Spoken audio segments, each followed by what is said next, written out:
We are so lucky to be living at a time where anyone can make money with just a phone and an internet connection. In this video, what I'm going to do is I'm going to tell you how those two simple tools help me launch my YouTube channel, how they help me launch Over 50 TV, and I'm going to tell you how they help me earn over $4,000 last month. Now, that's on top of the tens of thousands of dollars that I've earned since I launched my YouTube channel just about 6 years ago. So if you're somebody, you're over 50, you're thinking I'd like to make some extra money, maybe a side hustle kind of an income, or maybe a full-time income, you're going to want to watch this video because I'm going to walk you through the 8 steps that I believe you need to take if you want to launch your own YouTube channel. Now, that's all up next right here on Over 50 TV.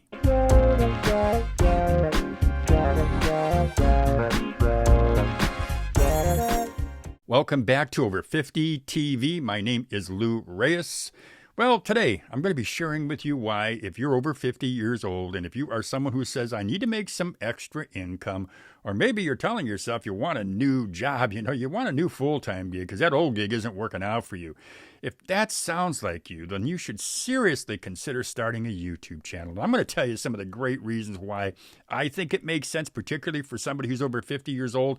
But before I get into that, I just want to talk a little bit about how I make my money with YouTube. And one of the ways that I've done it is I got monetized on YouTube. And when I say I got monetized, what that means is I had over 1,000 subscribers. I reached over 1,000 subscribers. I'm now at about 45,000. But I also achieved another goal, another requirement that YouTube has, which is they want you to have 4,000 hours of watch time. And they give you 365 days to get there. Now, when I say they give you that time to get there, it might take you 2 years to get there. But within any 365-day period, you have to have at least 4,000 hours of watch time. Now, once I achieved that, I got to tell you, it's been, and it really has been, a fun and a profitable ride. Now, beyond the YouTube ads, most of my income comes from other sources like advertising, sponsorships, affiliate income, and business consulting. I actually do a fair amount of business consulting. I work with a lot of startups and companies that are looking to grow their business. Now, when I mention companies that contact me, I get companies like Walmart or Mint Mobile or SelectQuote. You've probably seen their ads on television. But I get companies like that contact me and they want me to promote their products on my YouTube channel. Now, when I partner with them, I either get paid upfront or I earn affiliate income. Now, I prefer to get paid upfront from most of those companies. And when I do that, I've got a whole process that I can go over at some point. If you have any questions, you can always send me a message. But I get paid up front or I earn affiliate income, which is a small percentage of each sale that's made through one of my endorsements. Now, besides the advertising that I earn or the revenue I earn through endorsements, I also earn money through sponsorships. And I think that's sometimes more than what I make between the advertising and, the affiliate income that I get and the advertising that I receive. But if you got a YouTube channel, you get it rolling a little bit. You don't have to have thousands of views to get some sponsorship dollars, but you can make money through sponsorship. Another way to earn revenue is through your own products. And most YouTubers will tell you that. I've got a product. It's called the Side Hustle Starter Kit. It's the video edition. It just walks people through how to start a business. So that kit, because a lot of folks want to start their own business and they want to know how to get it off the ground, they buy that kit. It's fairly inexpensive. There's a link in the description box. I don't want to keep going on about that. But again, creating your own products is just a great way to sell. So you've got advertising dollars, affiliate income, sponsorships, your own products. All those ways to generate sales. I've shared with you how YouTube has generated tens of thousands of dollars for me. So now what I want to do is I just want to dive into the steps that I think you can take, that I know you can take to build your own channel. First, and this is number one, and I'm going to ask you to really think about this because I've had so many folks tell me that, hey, Lou, I just don't think I can do it. I don't think I have the skills. And you know what I tell them? I say, remember this, you're over 50 years old. You have years of experience, years of acquiring knowledge, years of honing skills that people need. starting a YouTube channel is your way. It's a great way for you to share your knowledge and get paid for it. And so many people, I think, discount discount their experience or skills.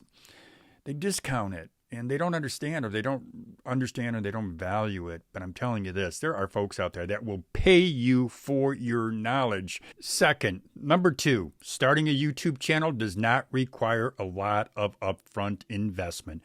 All you need to get started is a smartphone and an internet connection. Now, I'm not saying that over time, you're not going to want to go out and buy yourself a nice camera or maybe a nice lens, a camera lens, or a nice tripod or equipment that could better enable you to communicate with your audience. Look at what I did. I went out and I bought a microphone, but it took me 4 years before I decided, you know what, I better buy this microphone, and it's a good one. But you could start out. There's not a lot of upfront investment. It's one of those other low barriers to entry. Third, I would say, normally I'm going to say, don't be intimidated by talking into a camera or a microphone. But the truth is, it's natural to be intimidated. It's natural to be a little nervous talking into a microphone, especially if you're just sitting there, you're looking at your mic and you're looking at the camera. And you're thinking, I don't know if I want to do this. But it's natural to be intimidated. Don't let that be a roadblock. Don't let that deter you from starting what potentially could be a great business. And you're never going to know if it's a great business or not if you don't get started. Fourth, think about what you want to talk about. Now, I know some people call this finding your niche or your niche, however you want to pronounce it.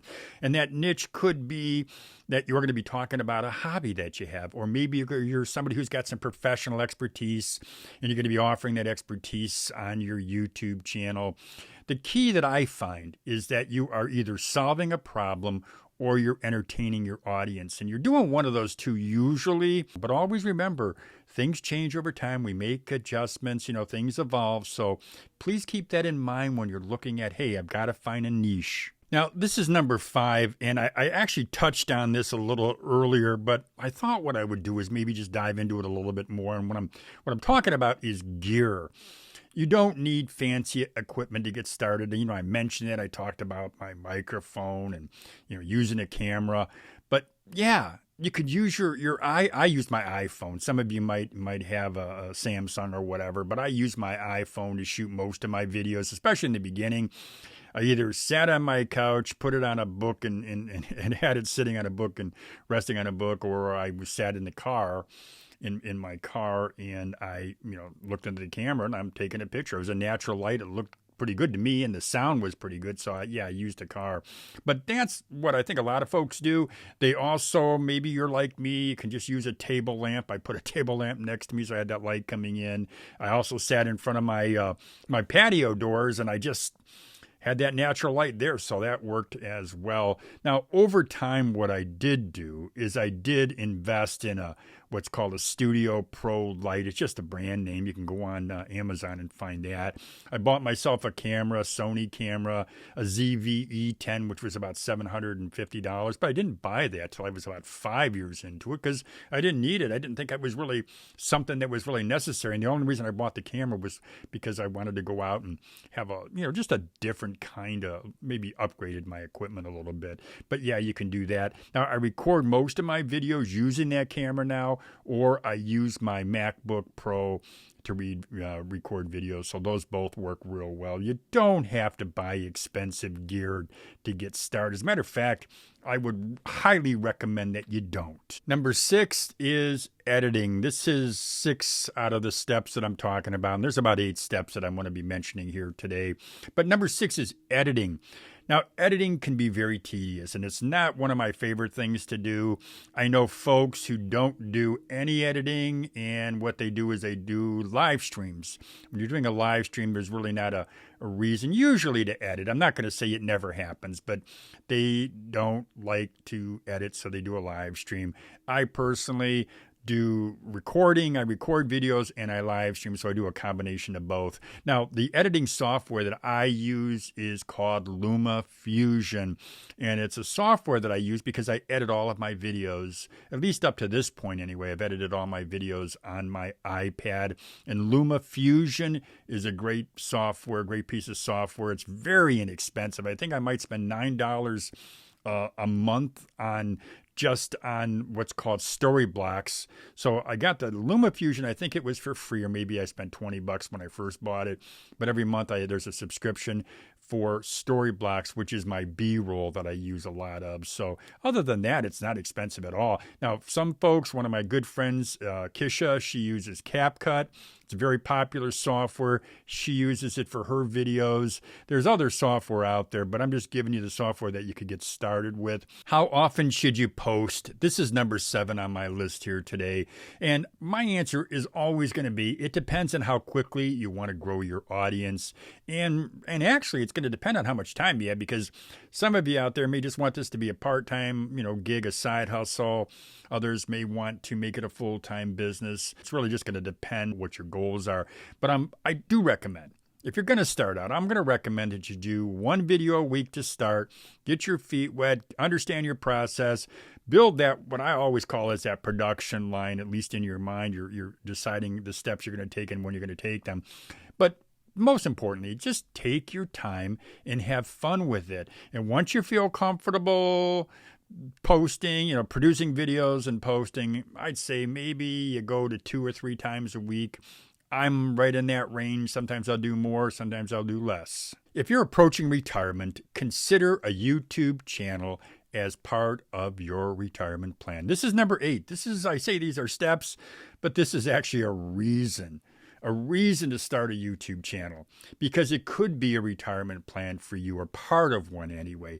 It's a business. It's a business with low startup and low maintenance costs. And I know that over time, it has the potential to generate a solid income for you. Now, I can't guarantee success, and I said that earlier. A lot of it depends on your commitment, but it could generate a solid income. Now, it also could generate passive income, because you don't always have to produce videos if you don't want to. I got my channel up and running, and there are times I don't want to generate or produce a video, and I don't. But it could potentially provide you the income that you need to give you the financial freedom that you're looking for. So there you have it. 8 reasons why I believe people over 50 should start a YouTube channel. Now, there are likely more reasons why it makes a lot of sense, but these are the ones that I've experienced firsthand. I know that if you want to do it, you can do it. I also know that you can have a lot of fun doing it. And you can also, as I've mentioned multiple times, you can make money too. That's all I got for you. But if you do have any questions about anything that I covered, please go ahead and send me a message. If you're somebody who wants to book an appointment with me, maybe you think this is something that I really like to do, I want to learn more, I do have a link to my calendar in the description box. So as I said, I'm a consultant, and I would be more than happy. I would look forward to talking to you about how you can take a YouTube channel and make it part of your retirement plan, or just make it a side hustle that's generating the income that you need, that you want in your financial future. That's all I got. Have a great day, everybody.